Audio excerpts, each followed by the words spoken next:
Olá pessoal, tudo bem? Eu espero que sim. Estamos para mais um vídeo aqui no canal da Uncicatriza, mais um tema legal, de interesse de todo mundo que trata com feridas. E hoje, se você ficar até o final, a gente vai acompanhar ou vai revelar um segredo que é guardado a 7 chaves. Não, brincadeira. Muita gente tem dúvida em relação a isso. É uma das nossas top 3 de perguntas. Vamos lá, a Netflix fez um top 5 ou 10 de filmes, a gente fez um top 3 de novelas. E essa novela se chama Estouro ou Esvazio essa bolha ou deixo essa bolha quieta? Então, se você ficar até o final, a gente vai responder essa pergunta. Chama na ferida. Então, por que é uma novela? Essa questão de esvaziar uma bolha, de tirar a bolha, de deixar ela quieta, deixa esvaziar por ela mesma. Por que é uma novela? Porque a gente não tem um protocolo específico para isso, ou nunca ninguém lhe falou esse protocolo, mas a gente tem essa informação e a gente vai debater hoje nesse vídeo. Então, o que é a bolha, né? É um componente cheio de líquido que, por algum motivo, foi elevado a partir da epiderme e fez uma altitude sobre a pele normal e que precisa, às vezes, ser esvaziada e outras vezes não. Por vários motivos ela pode ser formada. Por fricção, por exemplo, cisalhamento, que também é comum. Então, aquele paciente que está em contato diretamente com o colchão, diretamente com a pele do outro membro. Então, nessa região pode ser formada uma bolha. E tem um caso bem legal que eu vou falar sobre isso, que foi um atendimento em casa que a gente foi fazer.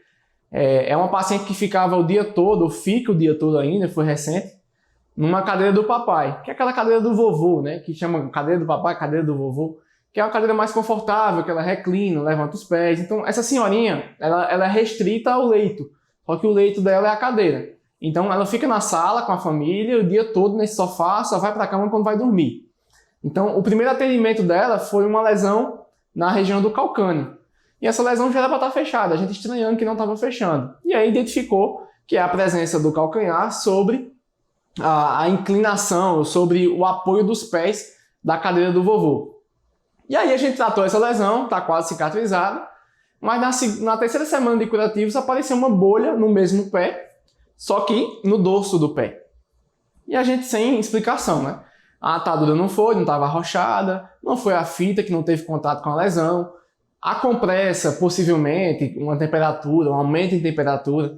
E a gente ficou nessa dúvida, né? Fica um clima meio chato com a família querendo saber, e até a gente também às vezes quer saber esse segredo. Como é que aconteceu essa bolha? Que ela apareceu aqui?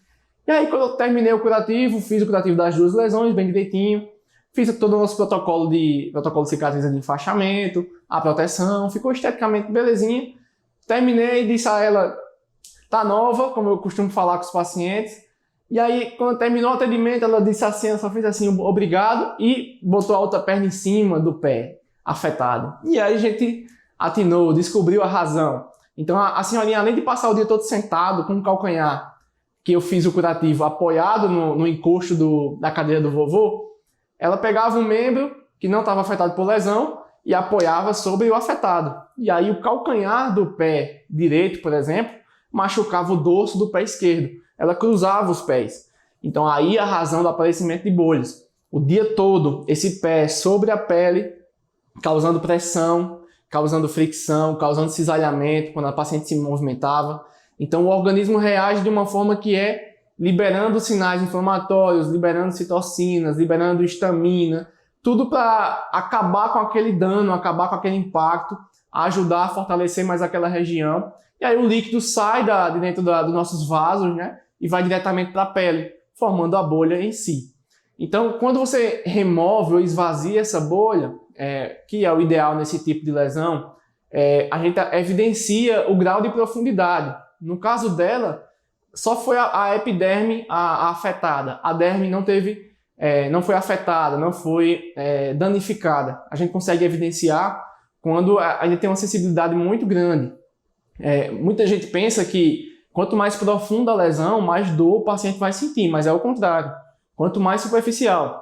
Por isso que queimaduras muito superficiais doem, queimam, ardem bastante. Quem nunca sentiu uma queimadura, né? Quem nunca foi atingido por uma queimadura, seja por calor. Então, evidencia naquela região um calor muito grande. Então, quando você perde a epiderme, que é a primeira camada de pele, e expõe a derme é cheia de receptores sensoriais, de dor, inclusive. Então aquela área fica muito sensível, muito dolorosa, o paciente reclama muito de dor naquela região. Então, o grau de comprometimento vai depender muito da quantidade de tempo que aquela lesão ficou, aquela área ficou exposta ao comprometimento, ao dano, né, que foi causado sobre ela, e o tipo de dano também que foi causado. No caso, foi um pé sobre o outro, diretamente nas faixas, houve o rompimento de estruturas celulares, houve a formação de bolha. Nesse caso, a gente teve que esvaziar. Então, é uma história interessante de como apareceu essa bolha, mas a bolha pode ser advinda de várias formas. De queimaduras são as mais comuns também. Então, houve uma exposição ao calor, à água fervente, ao bafo da panela, ao café, qualquer coisa. Houve a formação de uma bolha. E aí, o que é que a gente faz? Esvazia, não esvazia? Primeiramente, por que esvaziar? Qual tipo de lesão a gente pode esvaziar? Quando não a gente pode esvaziar? Então, são dúvidas que a gente vai desvendando aos poucos nessa novela. Então, mais um capítulo dela é quando eu posso esvaziar uma bolha e quando eu não posso esvaziar. O primeiro ponto, só esvazia uma bolha se existir capacidade técnica e material estéril. Então, eu não posso pedir ou orientar o paciente a ele mesmo esvaziar. Se bem que tem muito paciente em zona rural, pacientes que são mais antigões, mas culturalmente bem rígidos, né, nesse sentido de não querer atendimento, de não querer ir para o hospital, de não querer nenhum profissional de saúde perto dele porque ele se vira. Então, esses pacientes pegam palito de dente, pega agulha e vai realmente esvaziar a bolha e deixar a bolha secar por ela mesma sem precisar remover a pele. Então, o paciente é muito corriqueiro fazer isso. Esse paciente que é mais afastado da informação correta. Então, o que eu posso dizer tem capacidade técnica, é profissional formado e especializado nessa área e tem material estéril, faz. Tem um caso bem interessante que aconteceu comigo, assim que eu estava na universidade, e aí eu assisti às aulas na universidade e vi que realmente alguns tipos de lesões tinham que ser esvaziadas, e aí minha irmã acabou se queimando.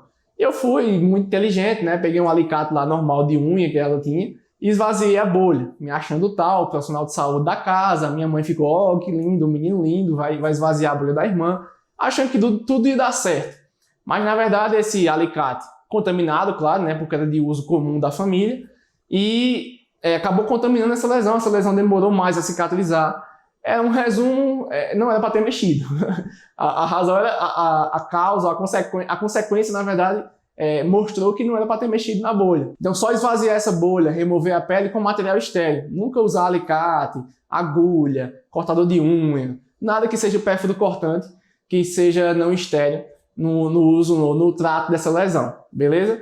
Então, só esvaziar a bolha e remover quando tiver material estéril e capacidade técnica. E quando não remover? Quando não esvaziar, quando não tiver material, nem a capacidade técnica. E o terceiro ponto principal é que essa lesão não seja abordada por esse tipo de conduta. Quando uma lesão não pode ser abordada com esse tipo de conduta? Quando essa lesão for causada por vírus, por exemplo. Então a gente tem duas principais, eu diria, a herpes zoster e a varicela zoster. A varicela zoster é a catapora, a famosa catapora, e a herpes zoster é aquela forma de disseminação do vírus, que acompanha a inervação, né, na pele e faz, às vezes, uma área mais evidenciada por vesículas. Então, na verdade, não são bolhas, são vesículas cheias de componente viral dentro, componente inflamatório também. Então, nesses tipos de afecções, de morbidades, a gente não pode esvaziar. Por quê? Se tem componente vivo, viral ali dentro, e eu esvazio, esse vírus pode se espalhar de uma forma mais abundante para o resto do corpo. E também pode contaminar a quem estiver perto, né? Por exemplo, se o profissional for fazer sem luva ou tiver contato com esse líquido, pode também apresentar essa infecção viral de pele, que é grave, né, em alguns sentidos. Então, esse tipo de afecção, de morbidade, não pode ser mexido. Não esvaziar a bolha, não esvaziar. Então, esse tipo de morbidade, de afecção, não pode ser mexido, não pode ser catucado. Então, pegou uma vesícula por herpes zoster, por varicela zoster, que é a catapora, não pode romper, não pode esvaziar, a fim de não aumentar essa disseminação viral para o restante da área que abrange aquela lesão, beleza? Então, nesses tipos de lesões, não pode mexer, não pode esvaziar na vesícula, que muita gente chama de bolinha, né? A bolinha, mas é uma vesícula de componente líquido, beleza? Uma dúvida constante também que aparece é a remoção ou não das bolhas de queimaduras. E eu acho que é uma das principais que devem ser removidas. E a gente vê, na última live que a gente fez na semana de enfermagem, a gente falou bastante sobre queimaduras, E uma coisa interessante que a gente percebeu é que tem mais ou menos dois tipos, duas formações ou duas evoluções da bolha na queimadura. Então, dependendo do tempo de exposição ao material que fez a queimadura, pode haver ou não a formação da bolha. Então, um estágio mais inicial, há apenas uma elevação e perda da epiderme, que é aquela pele que começa a se desgastar ou a ressecar, aquela famosa queimadura solar, né? E que depois forma umas pelezinhas ressecadas que ficam bem fáceis de remover. E a outra, ou a evolução dela, é a formação da bolha propriamente dita. Nesses casos, quando chega aqui na cicatriza, diretamente esvaziamento dessa bolha maior e a remoção dessa pele que houve um desgaste. Por quê? Geralmente, quando a gente faz o curativo apenas da bolha e marca o próximo curativo, no próximo curativo a gente percebeu o quê? Que essa pele que a gente não removeu tinha um desgaste, tinha uma hiperemia, tinha uma irritação, como se fosse ainda formar uma bolinha. Então, para matar a charada, a gente sempre faz essa remoção da bolha propriamente dita e da área que está circundando. Então, por exemplo, numa pele de um paciente mais branquinho, da pele mais alva, a gente percebe a formação da bolha e uma pele mais escurinha perto dessa bolha, que muitas vezes o paciente imagina que seja só queimadura normal, não houve comprometimento, e quando a gente faz a remoção, fica realmente exposta, na verdade, a derme. Então, é uma lesão também. Além do esvaziamento da bolha, se preocupar também com a região circundante, a região perilesional. Então, ali também vai ter que haver curativo, vai ter que existir um curativo. E para tipos de queimaduras também, a gente pode fazer outro vídeo em relação ao que usar, como tratar, ou como fazer um programa de curativos legal para aquele paciente queimado, que não venha interferir na questão de dor, que não venha trazer prejuízo de qualidade de vida para ele, mexer o menos possível. Ou seja, quanto menos trocas de curativos, melhor para esse paciente que existiu ou que passou por um processo de queimadura. Então, para resumir, sempre esvaziar e remover essa pele da bolha, né, propriamente dita, e daquela área circundante que você vê um comprometimento, que a temperatura realmente teve um comprometimento da pele ou da epiderme, e que você imagina também que vai fazer um desgaste nos próximos curativos. Então, sempre atentar para esse ponto, que é uma dica bem legal. Então, quando eu vou poder remover ou esvaziar essas bolhas? Nas queimaduras, se eu tiver material estéril de conhecimento e prática, né, em relação a isso. Nas áreas de fricção ou de pressão e também nas erisipelas bolhosas. Então, é uma dúvida muito comum se nas bolhas da erisipela eu posso esvaziar. Então, diferentemente da herpes ou da catapora, eu não vou ter a presença de componente viral. Eu vou ter apenas líquido inflamatório. A erisipela, a famosa erisipela, é causada por uma bactéria de pele. Então, primeiro ponto, o primeiro passo, esse paciente começa a ter uma febrezinha branda, a perna começa a ficar hiperemiada, que o paciente chama de vermelhão, podendo ir às vezes até a coxa. E há também a formação de linfonodos infartados, que o paciente chama de íngua. Então, o primeiro ponto é esse. Com o passar da evolução e esse paciente não recebendo tratamento inicial, agudo, esse paciente pode evoluir para uma forma mais grave, que é a erisipela bolhosa. E nessa fase, as bolhas tomam uma proporção grande, né? Às vezes toma todo o membro afetado pela infecção. E terceiro ponto é evoluir para uma linfangite, que é a infecção do tecido gorduroso, onde está presente os vasos linfáticos. Então essa bactéria começa a invadir da pele até o tecido subcutâneo, pegando esses vasos linfáticos e se espalhando. E geralmente esse paciente tende a ir para uma cirurgia, porque é uma infecção profunda, em que a bactéria vai se aproveitar do tecido gorduroso,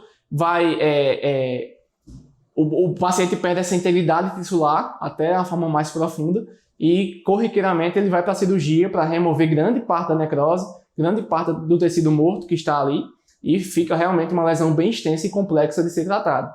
Então vamos voltar para a erisipela bolhosa. A gente deu um resuminho agora legal de como essa lesão evolui, como essa infecção evolui. Vamos voltar para a erisipela bolhosa. Qual é o protocolo ouro, o padrão ouro? Atendimento médico urgencial, emergencial. Esse médico vai passar um antibiótico para ir respondendo, geralmente é bezetacil que ele passa, tá? E como dica legal que eu posso dar, é o uso de uma substânciazinha chamada permanganato de potássio, que a gente teve muito sucesso aqui com ela, ainda tem sucesso com ela, que é uma substância que vai secar as bolhas, secar aquela área que está muito úmida. Quem nunca usou, né, permanganato de potássio é um comprimidozinho meio roxo, né, que muita gente usa também para catapora, que vai secar aquelas vesículas da catapora, o paciente diminui a coceira, né? Diminui o prurido, e aquelas vesículas secam com o passar dos dias, é claro, e a doença se estagna, né? Além da medicação também dos antirretrovirais e dos remédios também sintomáticos, né? Mas na erisipela, geralmente, além da bezetacil, né, que o médico passou, o uso desse permanganato associado ao curativo próximo pode trazer um resultado muito positivo. Então, não é uma conduta que eu estou disseminando para fazer à torta e à direita, para fazer em casa. Quem tiver com erisipela bolhosa, eu vou passar permanganato. Não é assim. Sempre reconhecer, primeiro de tudo, o atendimento médico. Então, a gente nunca pode assumir essa responsabilidade de conduta médica como conduta nossa, como conduta de enfermagem, como de fisioterapia, quem estiver tratando com ferimento, com esse tipo de lesão. Então, pegou um paciente com erisipela, não está sendo tratado ainda com antibiótico, tem que passar primeiro pelo médico e depois retornar para os curativos, certo? Como é feito esse curativo a partir do permanganato? A gente pode diluir um comprimido para mais ou menos 100 ml, no máximo 150 ml de água destilada ou de água deionizada. O ideal, água destilada, que é a mais pura, né? E você dilui esse comprimido nessa água e embebe as compressas estéreis sobre essa água com permanganato e coloca sobre a perna do paciente afetado pela erisipela bolhosa. Arthur, antes ou depois da remoção das bolhas? Aqui a gente faz após a remoção das bolhas. Então, aqui a gente tem todo um aparato, instrumentais estéreis, capacidade técnica, repetição desse tipo de conduta, atendimento médico aqui sempre que possível, sempre que necessário. A gente tem esse respaldo todo para fazer isso. Então aqui a gente faz toda a higienização do membro, remove as bolhas, esvazia as bolhas, geralmente é indolor. Esse paciente está com, às vezes, um tecido necrosadozinho abaixo da bolha. A gente tem que fazer toda essa limpeza, essa remoção do tecido morto, remoção de componentes bacterianos e inflamatórios. Removeu essa bolha ou esvaziou essa bolha, remove-se a pele que está sobre a bolha. Então, depois vem a secagem do membro, né? A limpeza coerente, invasiva desse membro, a secagem dele, e aí vem com as compressas embebidas em permanganato e potássio, mais compressas também para dar um reforço, e enfaixa a perna do paciente, sem arrochar, sem nada. Quando faz esse protocolo, né, tá naquela fase aguda de erisipela bolhosa, a perna muito hiperemiada, a presença de bolhas que você acabou de esvaziar, você bota um curativo muito próximo, 48 horas no máximo, estourando para esse paciente retornar para você. E aí no primeiro curativo já percebe a diferença. As bolhas que você esvaziou, aquelas que queriam aparecer, né, queriam se evidenciar, começam a ser secas, elas ficam realmente ressecadas. O permanganato faz uma troca iônica muito boa de ressecar aquele membro e evitar que essa infecção ou esse excesso de líquidos, de edema, se prolongue para a formação de mais bolhas. Por isso que eu falei do atendimento médico, porque você fazendo essa conduta sem o antibiótico não vai resolver nada, porque as bolhas vão continuar aparecendo, essa infecção vai piorar, e você achando que com permanganato, com enfaixamento, com curativo, iria resolver, mas não é bem assim. Tem que estar bem comunicativo com o médico, um tratamento muito profissional, o médico tem que estar em cima, tem que estar acompanhando o estado geral desse paciente, porque o paciente tende a complicar muito rápido, às vezes requer realmente internação para cirurgia ou para tratamento antibiótico venoso, certo? Então vamos lá. A erisipela bolhosa, a gente também esvazia as bolhas, resseca a partir do permanganato também no curativo. E uma dúvida muito comum, não só na erisipela ou na queimadura, é o ponto de esvaziar ou remover a bolha. Então são dois pontos interessantes. Minha dica é, se você avaliar essa bolha, avaliar que o líquido que está dentro dessa bolha pode ser danoso para o membro, eu acho que quase sempre ele porque é um líquido inflamatório que pode irritar muito a pele, eu opto por esvaziar a bolha e remover a pele, porque aí eu posso ver como é que está o leito daquela lesão. Se ela está com tecido morto, se ela é mais profunda, porque a bolha engana. Principalmente da erisipela bolhosa nos seus estados mais agudos. Geralmente quando a gente esvazia a bolha, abaixo está um tecido morto, como eu falei um pouquinho agora no vídeo, um pouquinho mais atrás. Tem um tecido morto abaixo que já está evidenciando uma infecção mais profunda, que você não iria reconhecer se não removesse a bolha, tá? Então, nesse caso aí, remover a bolha, ou esvaziar a bolha e remover a pele que estava abordando essa bolha.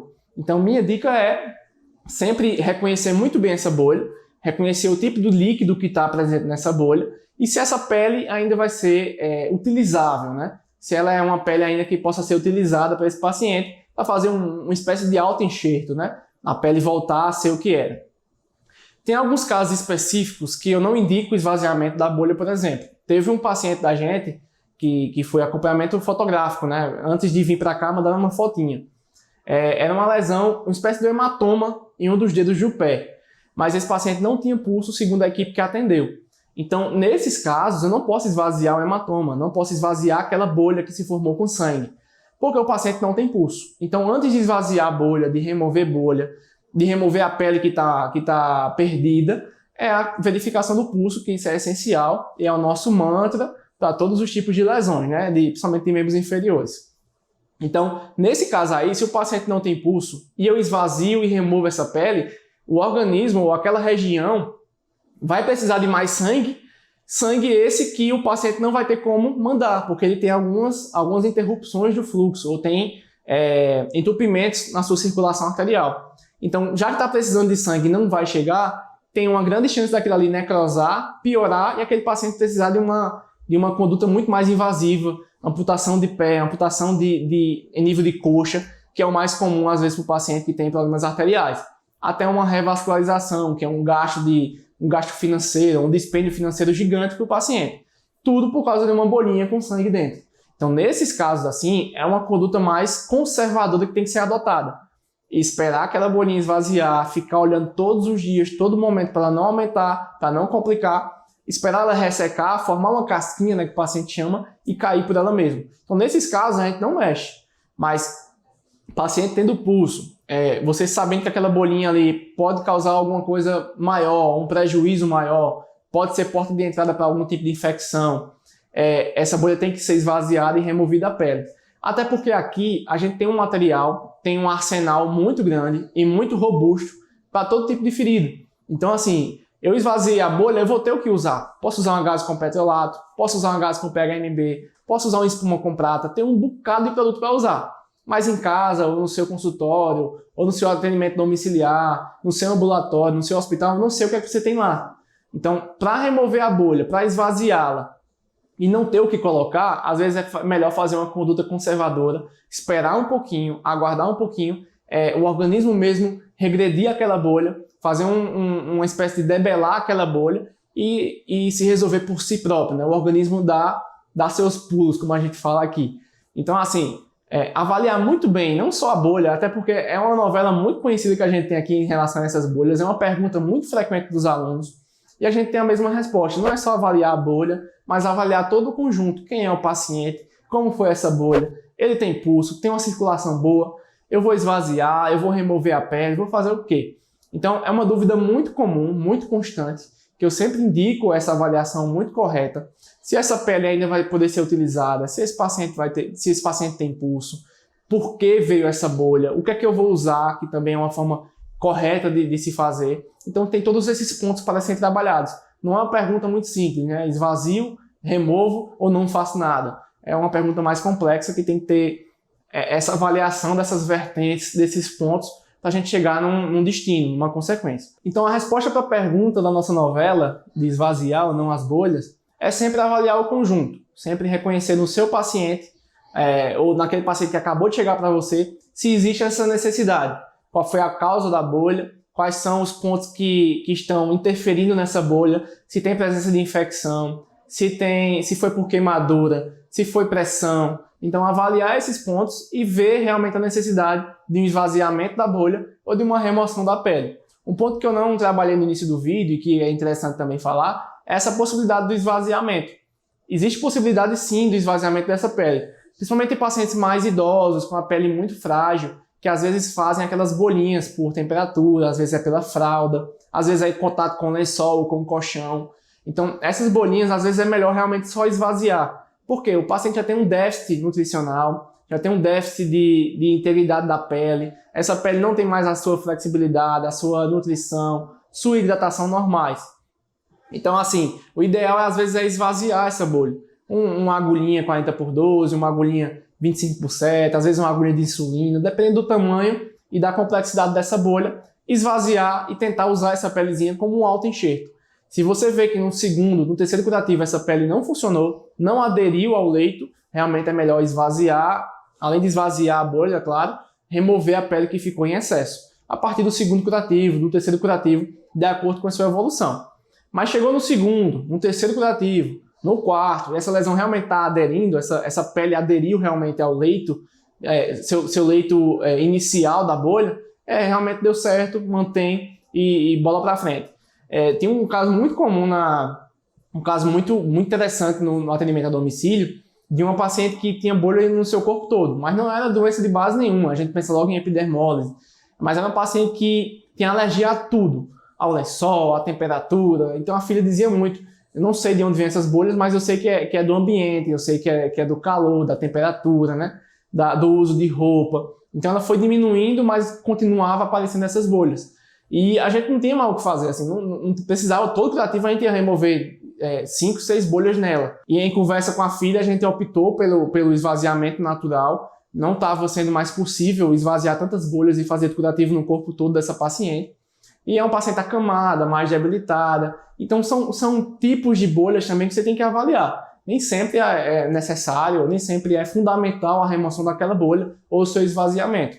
Em pacientes que têm uma insuficiência arterial, um déficit arterial, não compensa fazer o esvaziamento ou a remoção de uma bolha, porque esse paciente vai acabar tendo prejuízo maior do que aquela bolinha que se iniciou no seu membro, no local afetado.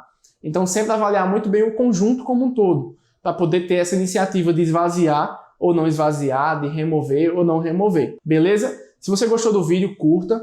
Se você gostou mais ainda, compartilha com seus amigos para disseminar esse conhecimento. Também segue o canal da Unicicatriza se você não é inscrito. E também tem a questão do sininho para você ativar e receber as notificações sempre que tiver vídeo novo. A gente se vê no próximo vídeo. Valeu!